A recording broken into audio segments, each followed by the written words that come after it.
Sulawesi, apa ini saya juga kurang tahu. Sebentar ya.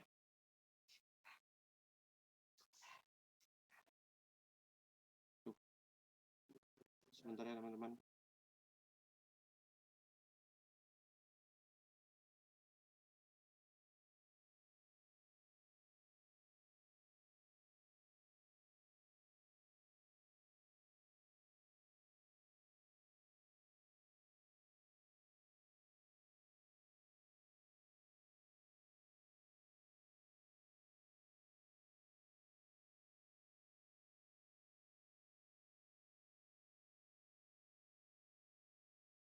Oke, saya lanjut. Maaf. Jadi di sini pembangunannya di PLTBB Sidrap di Kabupaten Sidenreng, Rapang. Ini tepatnya di Provinsi Sulawesi Selatan ya. Jadi mengapa saya memilih energi bayu? Nah, bisa dilihat sendiri bahwa Indonesia mempunyai potensi yang besar di bidang PLTB. Nah, jadi angin di sini didefinisikan sebagai udara bergerak dari tekanan tinggi ke tekanan rendah, atau dari suhu udara rendah ke suhu udara tinggi yang terjadi akibat pemanasan matahari terhadap atmosfer dan permukaan bumi. Jadi di sini angin salah satu energi yang tersedia di alam. Jadi diperoleh melalui konversi energi kinetik, di mana energi dari angin berupa gerak energi kinetik diubah menjadi energi listrik.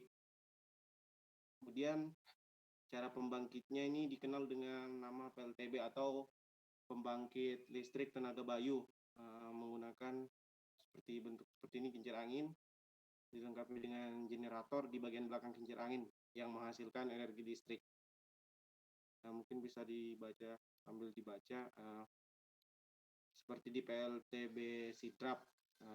Produksi listrik di PLTB Sidrap ini tergantung kondisi angin yang mengikuti dua pola musim di Indonesia, itu musim angin kecil saat hujan dan angin besar saat kemarau. PLTB Sidrap ini merupakan juga pembangkit tenaga angin pertama yang ada di Indonesia. Kemudian bisa dilihat di sini kondisi angin di Kabupaten Jeneponto ini mampu menghasilkan angin konstan dengan kecepatan angin di atas 10 meter per sekon. Jadi di sini sistem kelistrikan Sulawesi Selatan melalui PLTB di dua lokasi, yaitu Sidrap dan Jeneponto.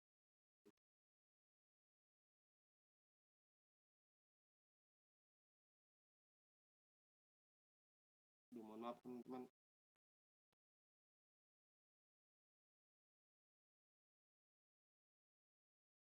Maaf ya.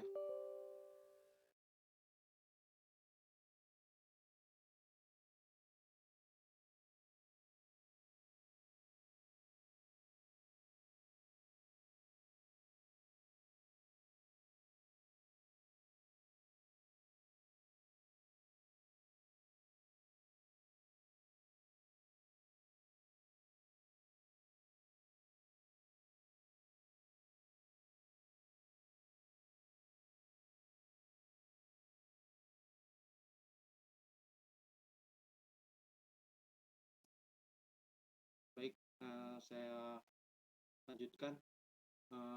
Jadi memiliki daya sebesar 130 MW, terdiri dari PLTB Sidrap 70 dan PLTB Solo 60. Mungkin sekian dari saya. Mungkin teman-teman yang lain memiliki pertanyaan atau tanggapan atau ingin melanjutkan, saya persilakan. Saya akhiri, terima kasih. Oke, untuk saudara Roland, saya ucapkan terima kasih karena telah mempresentasikan dan juga menampilkan materinya pada pertemuan kali ini. Untuk teman-teman, saya persilakan jika ada yang ingin menanya ataupun memberikan komentar pada saudara Roland. Ya, izin saya persilakan. Ya, saudara Rismadi, saya persilakan. Baik, terima kasih buat saudara Andi. Jadi dari penjelasan tersebut saya ingin bertanya, apakah dengan adanya energi angin yang dirubah menjadi energi kinetik dapat diterapkan di beberapa pulau dan menyebarkannya di seluruh daerah? Apakah bisa diterapkan sepenuhnya?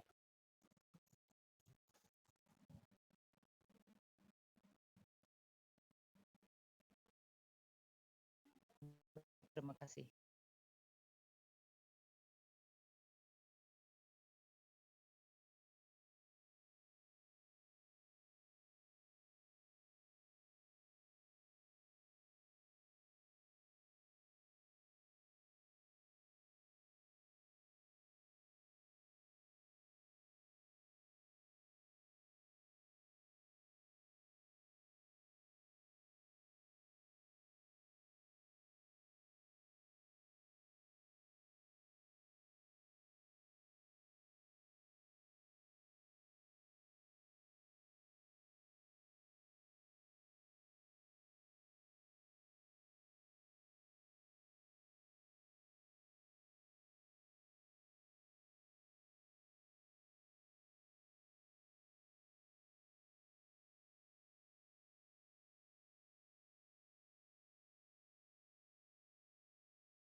Mungkin untuk penjelasan saudara Roland ada kesalahan sedikit, karena untuk materi pada kali ini itu keluhnya tentang energi hijau dalam proses konversi energi listrik.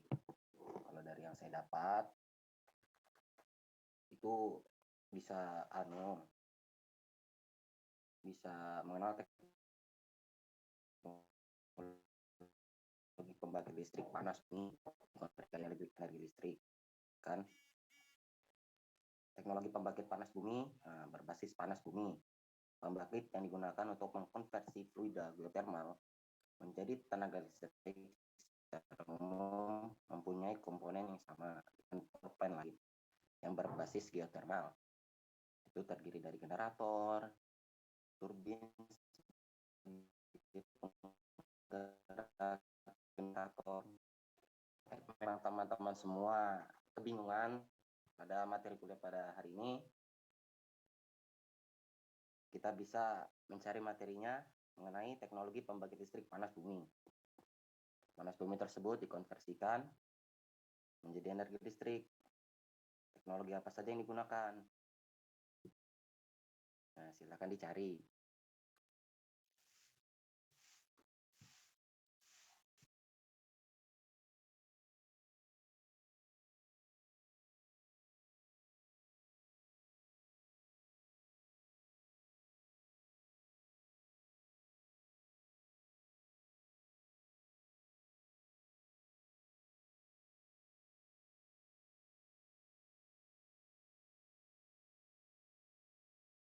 Untuk saudara Rafli mungkin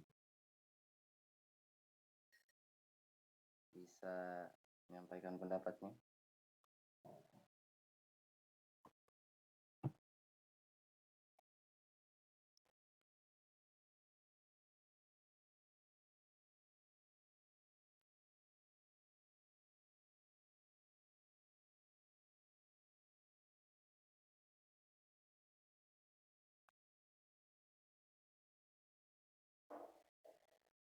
Aku boleh ngomong kan di Boleh. Siapa itu? Hilal kah? Iya, Oh ya. NIM 2009076015. Oh, Jadi sip. aku agak nanggapin yang kamu bilang tadi ya. Jadi kan energi hijau, yang biasanya yang hijau-hijau kayak go green gitu kan berarti ramah lingkungan kan. Kayak mengurangi sampah plastik, go green gitu. Nah, berarti energi hijau ini yang ramah lingkungan, kayak sinar matahari, air, ataupun angin. Berarti yang dijelaskan Roland tadi itu benar-benar aja dong. Itu kalau pemahamanku ya.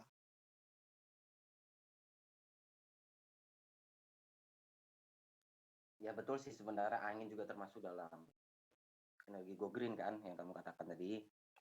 Nah, kebetulan yang kita bicarakan pada topik hari ini itu mengenai teknologinya.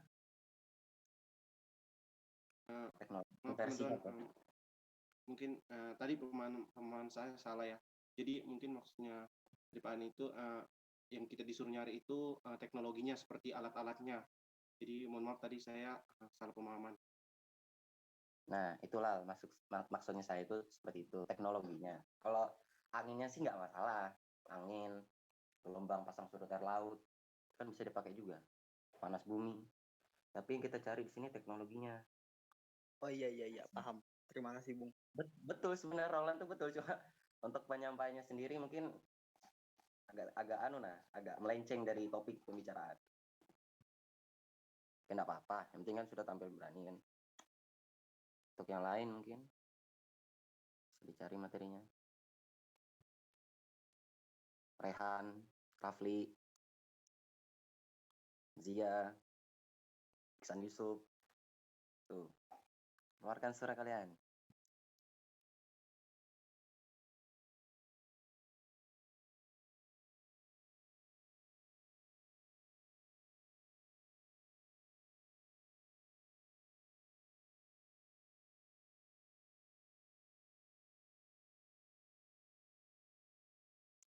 Ini materinya yang penting itu go green gitu kah?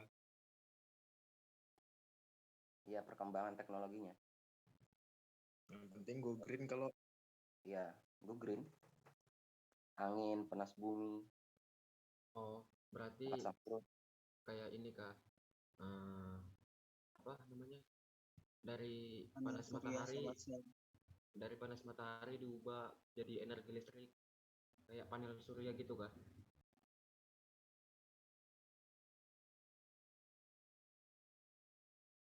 Iya.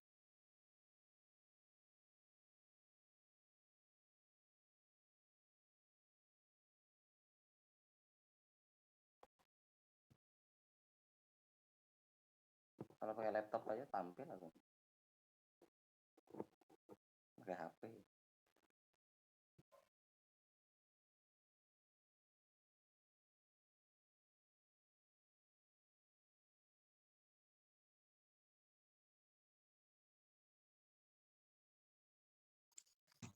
Permisi, Bi. Ya, Zulfan, mau presentasi Ya. kan? Ya, aku ada nemu sini teknologinya. Bisa share screen? Bentar. Oke. Ya. Udah kelihatan kah? Oke, sudah di tempat saya. Oke, jadi teknologi yang kutemukan itu namanya tuh smart grid. Jadi itu smart grid itu mengurangi ketergantungan terhadap energi fosil. Terutama ini baru di sini ini ada upaya peningkatan kapasitas pembangkit energi terbarukan ke dalam jaringan sistem kelistrikan terus dilakukan. Bentar ya.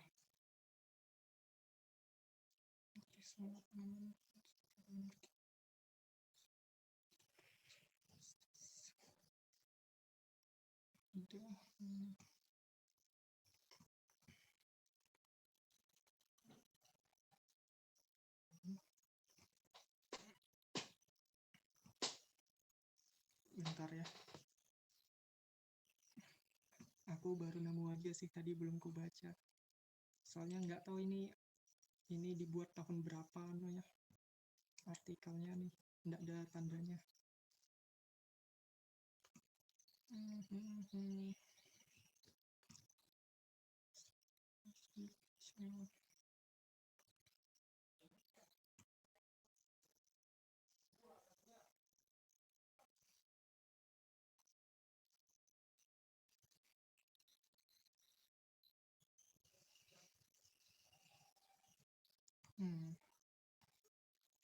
Aduh, nggak ada dijelaskan di teknologinya nih, kayak mana cara kerjanya nih.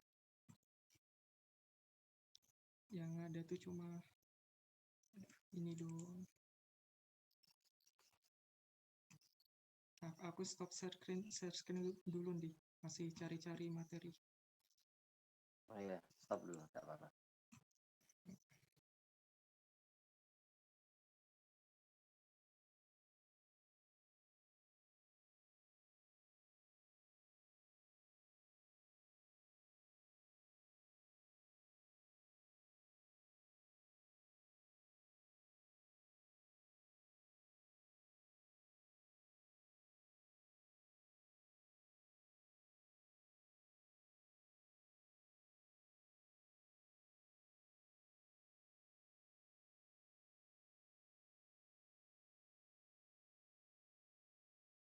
Aku bisa kan, Di? Oh iya, untuk Hilal, saya persilakan. Lawan, Di? Iya, untuk Hilal, Oke. mau tampil kan? Untuk Iya, saya iya. persilakan.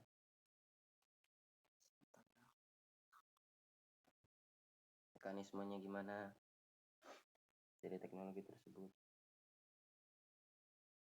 Ini kalau pakai HP nggak bisa kah? Langsung ke Google, share screen-nya.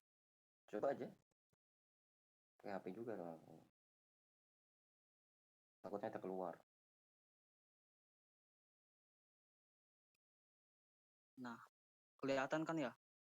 Kelihatan. Nah, jadi saya mau menjelaskan tentang pembangkit listrik tenaga surya, tentang solar cell. Jadi kita mulai dari pengertian dan prinsip kerjanya. Sel surya atau solar cell adalah perangkat atau komponen yang dapat mengubah cahaya matahari menjadi energi listrik dengan menggunakan prinsip efek fotovoltaik. Yang dimaksud dengan efek fotovoltaik adalah adalah suatu fenomena di mana munculnya tegangan listrik karena adanya hubungan atau kontak dua elektroda yang dihubungkan dengan sistem padatan atau cairan saat mendapat energi cahaya. Oleh karena itu, sel surya itu sering disebut dengan sel fotovoltaik atau PV. Efek voltaik ini ditemukan oleh Henry Becquerel pada tahun 1839. Arus listriknya itu timbul karena adanya energi foton cahaya matahari yang diterimanya berhasil membebaskan elektron-elektron dalam sambungan semikonduktor tipe N dan tipe P untuk mengalir. Pada dasarnya, sel surya merupakan dioda foto yang memiliki permukaan yang sangat besar. Permukaan luas sel surya tersebut menjadikan perangkat sel surya ini lebih sensitif terhadap cahaya yang masuk dan menghasilkan tegangan dan arus yang lebih kuat dari dioda foto pada umumnya. Contohnya, sebuah sel surya yang terbuat dari bahan semikonduktor silikon mampu menghasilkan tegangan setinggi 0,5 volt dan arus setinggi 0,1 ampere saat terkena cahaya matahari. Sekarang ini sel surya itu banyak banget pengaplikasian berbagai macam penggunaannya. Mungkin bisa itu bisa ke kalkulator, mainan, lampu penerangan, pompa air, pengisian baterai, atau bahkan ke pembangkit listrik itu sendiri. Nah, kemudian ini kita simbol sel surya atau solar cell. Bisa dilihat sendiri.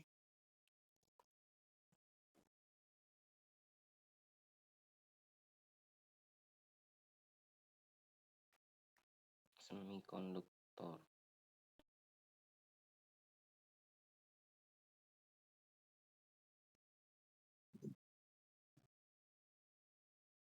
Kemudian untuk prinsip kerjanya,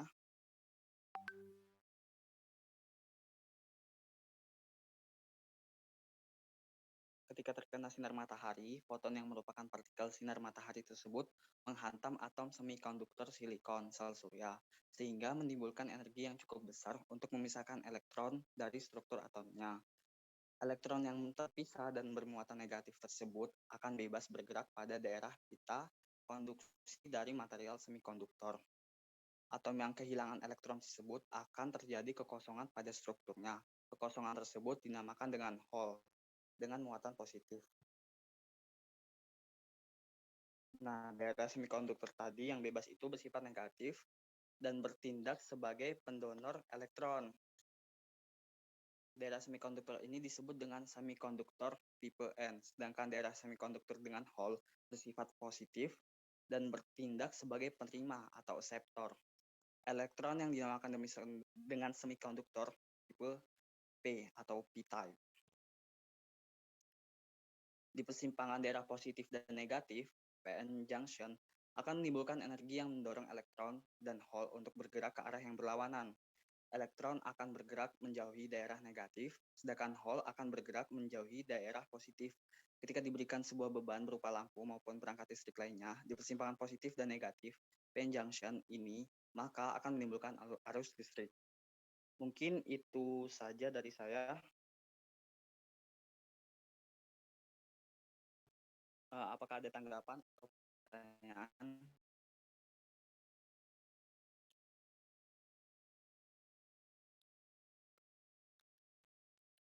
Untuk mungkin dari saya sendiri untuk skala kecil itu solar cell itu tadi penerapannya untuk apa saja ya untuk Hilal? Selain untuk perumahan kan solar cell ini dalam skala kecil diterapkan untuk apa saja? Saya sedikit lupa. Bisa buat baterai, pengisian baterai. Baterai kan mesti perlu diisi nih. Habis itu pompa air juga bisa. Atau buat mainan juga bisa. Seperti itu, Andi. Ya, siap. Mungkin Untuk ada teman-teman tanggapan yang lain? itu harus mesti panas matahari kah apa panas suhu ruang aja kalau dalam skala kecil ini? Kayak tadi kan untuk mainan, untuk baterai, untuk kalkulator dan segala macam. Apakah kita misalnya punya kalkulator nih, kalkulatornya kita harus jemur di bawah matahari seperti itu? Kurang tahu juga apa bagaimana ini? Apa hanya Ya, cukup bisa, menggunakan Andi. suhu ruang? Nggak bisa ya? Nggak bisa, Andi. Iya, kan ada alatnya itu loh. Ya, saya pernah Jadi lihat ada sih untuk skala caranya. kecil itu kan. Iya, ada alatnya. Jadi kalau misalnya cuma kalkulator dijemur di panas ya enggak ngaruh karena enggak ada komponen-komponen yang bisa merubah energi panas menjadi energi listrik itu.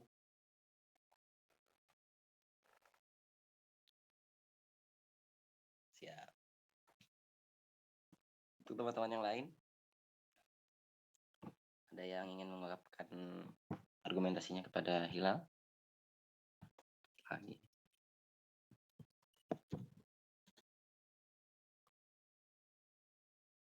Tes. Hilal, aku mau nanya Hilal. Oh ya, sebelumnya perkenalkan saya Muhammad Lutfi Aziz dengan NIM 2009.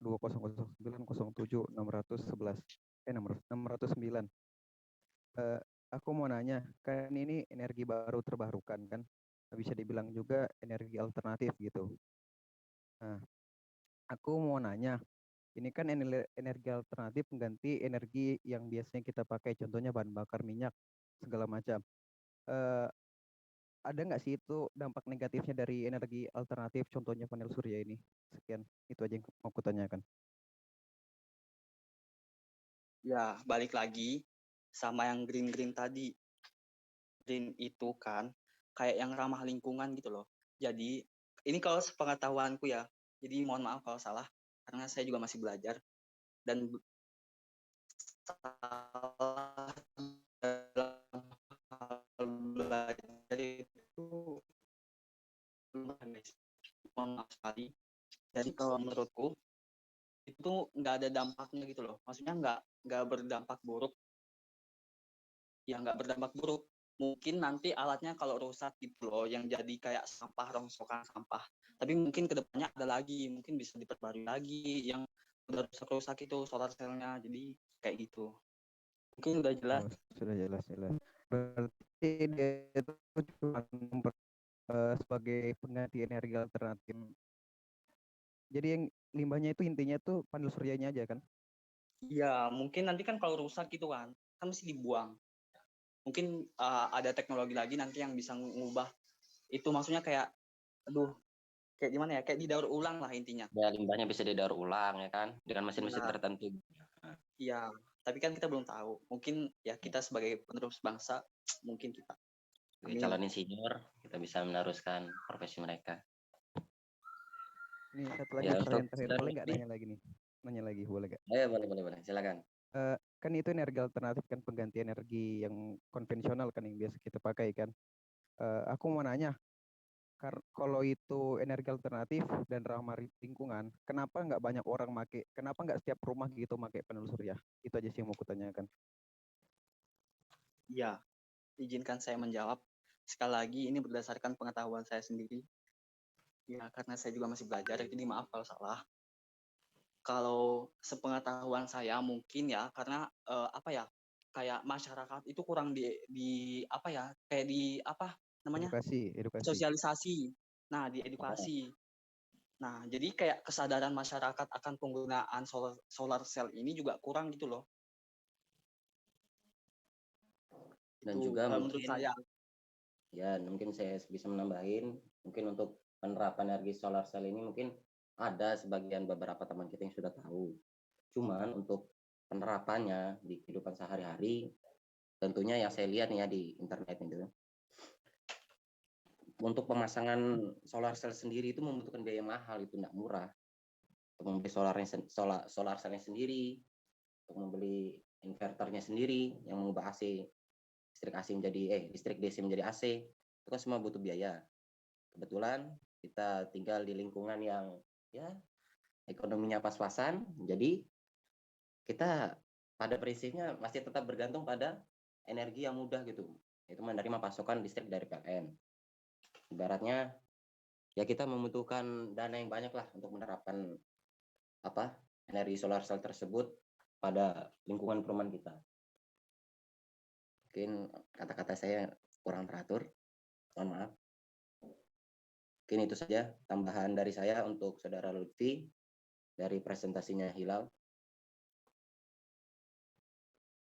Ya, terima kasih telah menjawab pertanyaan saya, terutama untuk Saudara Hilal. Saya ucapkan terima kasih. Jika tidak ada tanggapan lagi, ini saya tutup aja ya, Andi. Ya. Sekian dari saya, terima kasih atas para penanya juga. Wassalamualaikum warahmatullahi wabarakatuh. Waalaikumsalam warahmatullahi wabarakatuh. Waalaikumsalam warahmatullahi wabarakatuh. Selanjutnya saya akan kembalikan kepada Pak Hani sebagai pengajar kami pada hari ini. Bismillahirrahmanirrahim. Alhamdulillah. Assalamualaikum warahmatullahi wabarakatuh. Bisa dengar ya suara? Bisa, Pak. Waalaikumsalam. Ya. Baik, saya harus memecah konsentrasi ini sebenarnya. Cuman saya tangkap sudah saya bisa menangkap poin-poin yang sudah dikeluarkan kepada peserta diskusi ini. Cuman saya sedikit memberi arahan tadi, cuman tidak bisa full mengikuti semuanya.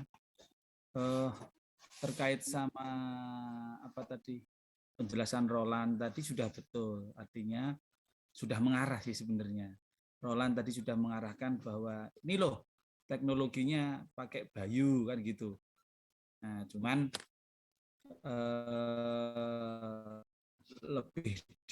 harusnya lebih ditekankan kepada pemanfaatan energi yang ramah lingkungan gitu. Ya, artinya sudah disampaikan bahwa ini Bayu ini tersedia, ya tinggal pakai saja gitu. Potensinya banyak, tinggal pakai kan gitu. Sama juga yang disampaikan si Hilal menggunakan solar cell tadi ya. Hilal ya, yang solar cell tadi Hilal ya. Iya Pak, betul Pak. Nah, Hilal itu sampaikan pada prinsipnya sama, udah tersedia di di sekitar kita, tinggal ambil, tinggal pakai gitu. Nah, cuman ada tadi yang bertanya, siapa tadi yang bertanya, kok nggak ada yang pakai, kok masih sedikit gitu ya? Ya Pak Lutfi Pak. Nah, ya Lutfi tadi menanyakan seperti itu. Nggak apa-apa, itu sebuah hal yang wajar gitu loh. Memang kenyataannya begitu ya, Vi ya, Lutfi. Ya Pak. Di Nah, sekitar juga nggak ada yang pakai soalnya Pak. makanya, kenapa seperti itu? Itu tadi sudah sempat disinggung sama si Andi. Sempat disinggung. Pertama, sempat disinggung ya sama Andi, tapi sebenarnya yang utama adalah karena solar cell itu efisiensinya rendah. Efisiensinya rendah. Jadi solar cell itu efisiensinya mungkin sekitar 20% dari yang diterima, dari potensi yang ada yang bisa ditangkap, dipakai jadi listrik itu cuma 20%. 20% itu teknologi sekarang yang dipakai untuk ruang angkasa. Kalau yang ada di pasaran nggak sampai 20%. Apa nggak sedikit tuh? Sedikit sekali sih Pak kalau Iya, 20%. konversi energinya masih kecil gitu. Tetapi kita melihatnya adalah dia ketersediaan di alamnya gratis gitu loh. Iya toh, di mana-mana sementara ada matahari, ada cahaya, ada radiasinya, bisa. Bahkan di kutub utara aja yang dingin asal bisa melihat matahari, bisa itu dipakai, kan gitu. Tidak harus panasnya, kan gitu. Ya.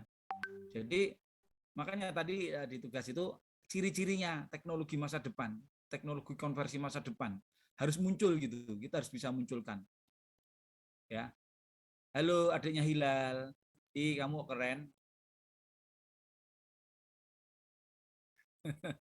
Adiknya Hilal mau ikut kuliah ya? Iya, Pak. Ya, enggak apa-apa. Biar aja dia duduk di situ. Baik, saya lanjut ya. Jadi ketika kita melihat konversi energi masa depan, poin-poin yang pertama adalah bersumber dari alam. Pasti itu ya, bersumber dari alam dan tersedia secara merata. Artinya kalau di alam tersedia secara merata berarti itu kan murah. Bahannya kan murah berarti. Tersedia di alam dan merata itu berarti kan murah ya. Kalau cuma ada di tempat tertentu kan berarti ada pengkhususan. Kalau mau dipakai tempat lain berarti kan harus ada transportasi dan mobilisasi dulu. Tetapi kalau tersedia secara umum, tersedia di alam, itu berarti kan bahan bakunya murah.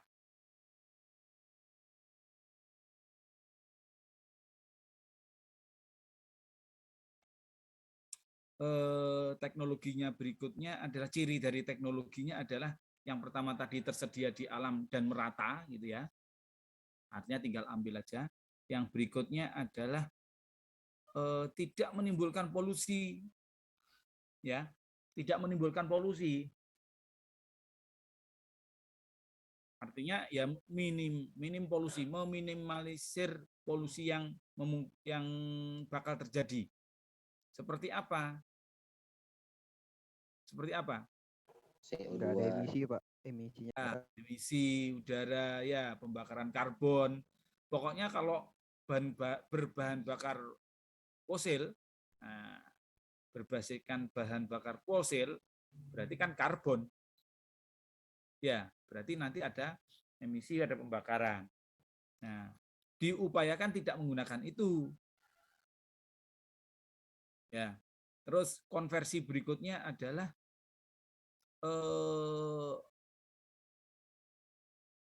alat konversinya sangat sederhana. Ya, jadi maksudnya sederhana itu tidak terlalu rumit, ribet dan sebagainya. Cukup praktis. Poin berikutnya adalah mudah dibawa kemana-mana. Ya, mudah dibawa kemana-mana. Terus kemudian artinya mudah dibawa kemana-mana itu ciri dari sebuah kepraktisan. Ya. Portable Pak ya. Handphone itu kan mudah dibawa kemana-mana kan? Ya, praktis toh dia. Ya, kalau Pak. Iya Pak, praktis Pak. Telepon kita harus ke telepon umum, memasukkan koin. Nah, karena ada perkembangan teknologi dalam bentuk handphone bisa dimasukkan di mana, dibawa ke saku. Ternyata apa? dibawa ke saku pun kadang-kadang ketinggalan. Ya, kadang-kadang dimasukkan saku celana, pas kita duduk, kedudukan patah. Nah, perkembangan teknologinya bergeser lagi sekarang. Ke apa? Ke yang praktis lagi. Handphonenya nggak wujud handphone, sudah virtual. Ya, sudah virtual, nggak wujud handphone seperti yang ada sekarang. Mungkin dalam bentuk aksesoris seperti jam, smartwatch, atau yang lainnya. Sehingga kalau smartwatch kan tetap taruh di sini. Terus kemudian layarnya pun juga pakai virtual display, ya, pakai virtual display dan sebagainya. Nah, jadi ciri praktis dan mudah dibawa kemana-mana itu harus muncul. Paham sampai di sini ya? Teknologi konversi praktis mudah dibawa harus muncul. Nah, kemudian berikutnya minim maintenance, perawatan. Ada yang sederhana tetapi perawatannya rumit. Nah, itu bikin repot saja. Ya. Bikin repot saja. Nah, jadi dari ciri-ciri itu silakan nanti diresum penjelasannya, diresum ya. Lebih dijabarkan lagi poin-poin yang saya sampaikan. Dan kalau kita melihat ke depannya ya, yang menjadi jembatan sumber energi dan proses konversi energi itu adalah teknologi baterai. Ya, teknologi baterai. Jadi karena apa? Kendaraan besok sudah kendaraan baterai, kendaraan listrik. Kalian tahu, pernah baca nggak konsep IKN yang baru? Bagaimana sistem transportasi di sana? Sudah sempat dapat bocoran apa belum? Belum ya? Sudah ada yang dapat bocoran belum? Belum, Pak. Jadi belum. Desainer untuk IKN, Ibu Kota Negara itu, semuanya kendaraannya bebas emisi. Artinya tidak boleh ada pembakaran di sana. Mau enggak mau kendaraannya kendaraan listrik. Pak. Iya kan? Kendaraan listrik. Nah, kalau sudah seperti itu kendaraan listrik, kendalanya apa? Teknologi baterai. Cari teknologi baterai yang bisa menahan, bisa menyimpan kapasitas besar, bentuknya kecil, ngisinya cepat, kan gitu toh? Pengennya gitu ya baterai. Iya, Pak. Baterai kecil, kapasitas besar, ngisinya cepat, kan gitu. Nah, ini kalau nggak orang elektro nggak bisa menyelesaikan itu, gitu loh. Jadi bener aja Anda masuk ke jurusan program studi teknik elektro itu udah sangat tepat. Apalagi Anda nanti masuk ke sistem konversi energi, ya, atau listrik arus kuat, atau sistem kontrol, nggak masalah gitu loh. Jadi sudah pas aja Anda di sini gitu. Terus kemudian sebenarnya kedepannya itu yang menjadi penjembatan bahan bakar itu penjembatan penyimpan energi ya cuma baterai saja, ya, cuma baterai aja. Maka ada kemungkinan Indonesia itu memiliki potensi yang sangat besar untuk menjadi raja produksi baterai. Di Sulawesi itu sudah diincar itu, ya, bisa dia masuk ke dalam 3 besar penghasil bahan baku baterai. Ya, jadi kalau kita mau memproduksi baterai, ya, kita menjadi rajanya, istilahnya rajanya penghasil baterai, karena bahan untuk membuat baterai ada di tempat kita. Cuman saat ini dalam tanda kutip sedang dalam penguasaan investor Cina, ya, dalam tanda kutip. Jadi terlepas daripada itu ada di negeri kita. Artinya kalau berdasarkan Undang-Undang Dasar, ya itu milik kita, walaupun dalam saat ini dalam penguasaan investor asing gitu. Nah, kembali kepada apa yang saya sampaikan. Jadi ciri-ciri energi hijau dalam proses konversi energi listrik itu tadi yang saya sebutkan tadi. Ya silahkan nanti diresum, terus diberi penjelasan dan sebagainya dan sebagainya. Baik, sebelum saya akhiri, ada yang ditanyakan? Saya Pak, Ya, Roland, silakan Roland. Gini Pak, saya pernah lihat Pak di salah satu website itu ada pembangkit listrik tenaga sampah Pak, kalau nggak salah. Ya. Itu kan energi terbarukan ya Pak? Ya. Apakah pembangkit listrik tenaga sampah itu bisa dikatakan sebagai energi hijau gitu Pak? Dia bisa dikatakan energi hijau. Karena apa? Sampah itu di mana sih didapatkan? Di mana-mana ada loh menghasilkan sampah kan? Iya kan? Iya Nah, Pak. artinya dia masuk ke kategori energi hijau. Ya karena dia mendapatkan bahan baku secara murah gitu loh. Orang kan menghasilkan sampah gitu loh. Dan ketika pembangkit listrik tenaga sampah itu ya, artinya dari proses pembakaran sampah itu dia bisa menghasilkan dua hal, memiliki dua keuntungan. Yang pertama, permasalahan sampah teratasi, ya, permasalahan sampah bisa terkurangi. Yang pertama itu, yang kedua, masalah energi tercukupi gitu loh. Ya Roland ya, ada dua keuntungan kan pembangkit listrik tenaga sampah itu kan gitu. Iya Pak. Sampahnya terkurangi karena dipakai untuk bahan baku, bahan bakar, kemudian setelah dipakai menghasilkan energi listrik, listriknya dipakai. Nah ini berarti dia termasuk bagian dari energi hijau.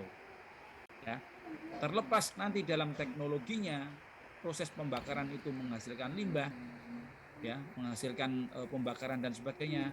Tapi itu semua sudah ada teknologi untuk mereduksi limbah atau pencemaran udara gitu. Sudah ada teknologinya. Karena ilmu pengetahuan itu berkembang sangat luar biasa. Oke gitu ya Roland. Yang lain lagi, sekali lagi kalau ada yang mau bertanya saya kasih satu orang lagi kesempatan. Pak, saya mau nanya Pak. Ya Lutfi ya Pak Fi. Kan tadi Bapak bilang ciri-ciri teknologi masa depan tuh kan tersedia di mana-mana kan Pak, energinya kan, sumber energinya. Nah, terus Bapak tadi bilang kalau panel surya itu dikit dipakai karena efisiensinya rendah. Nah, pertanyaan saya gini Pak, itu kan diambil dari mana-mana aja kan Pak, sinar matahari kan Pak.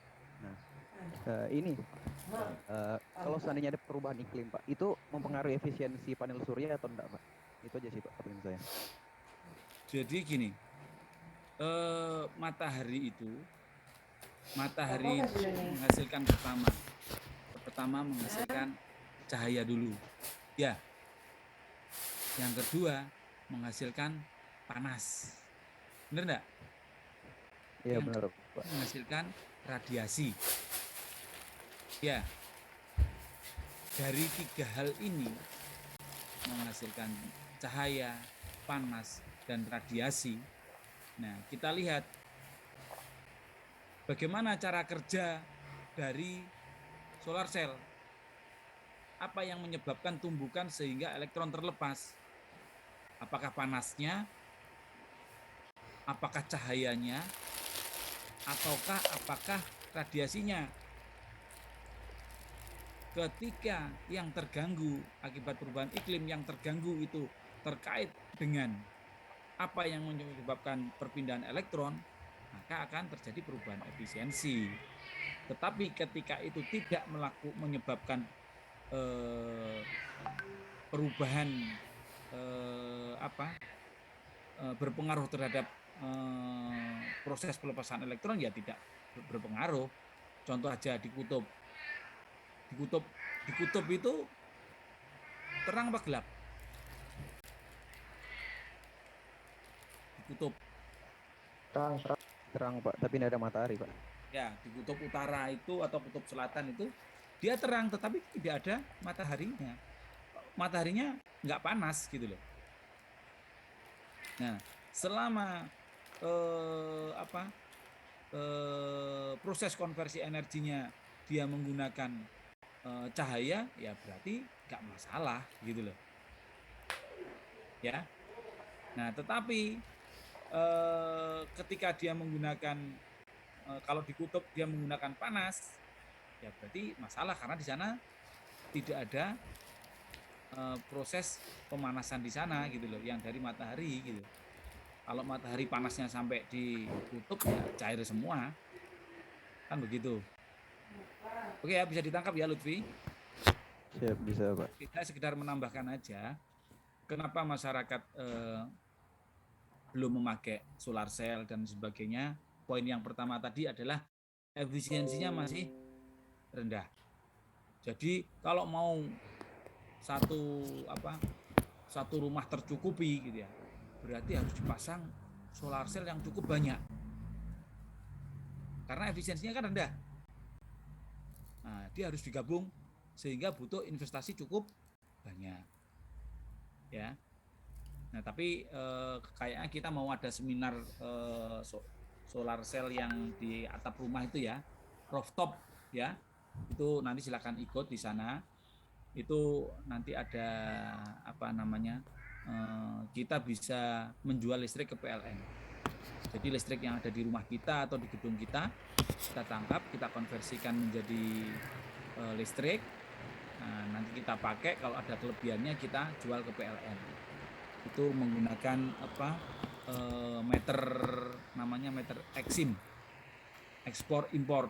Kalau kita kelebihan produksi listrik, nanti kita akan ekspor, kita jual ke PLN. Ketika kita mengalami kekurangan, kalau malam kita nggak mendapatkan listrik, maka kita akan impor, ambil listrik dari PLN. Nah, itu teknologi atau kebijakan yang muncul, teknologi dan kebijakan yang muncul akibat pemanfaatan solar cell. Ya. Jadi yang pertama itu tadi, kenapa solar cell belum populer gitu ya. Pertama, efisiensinya rendah, kemudian harganya mahal. Yang ketiga, listrik PLN jauh lebih murah. Betul ini. Listrik PLN itu jauh lebih murah. Kenapa? Karena apa istilahnya? Kalau orang mengeluhkan listrik PLN mahal, kita harus mengatakan bahwa mengatakan mahal itu harus ada perbandingannya, dasarnya apa. Bagaimanapun juga listrik PLN itu pasti jauh lebih murah daripada sumber energi yang lain. Kenapa? Karena dia merupakan percampuran dari sumber energi yang lain. Ya gas, ya batu bara, ya air, dan sebagainya. Nah, sehingga dengan cara dengan ilmu namanya teknologi economic dispatch, ya, dengan tool economic dispatch, mana yang murah kita optimalkan, yang mahal kita jangan pakai, sehingga harga listrik PLN cukup murah, gitu ya. Oke, jadi itu yang bisa sampaikan terkait sama solar cell. Saya rasa cukup ya. Kita mau berapa lama ini? Setengah jam ya, nggak apa-apa ya. Mohon maaf ya terkait sama yang hari ini. Saya rasa cukup.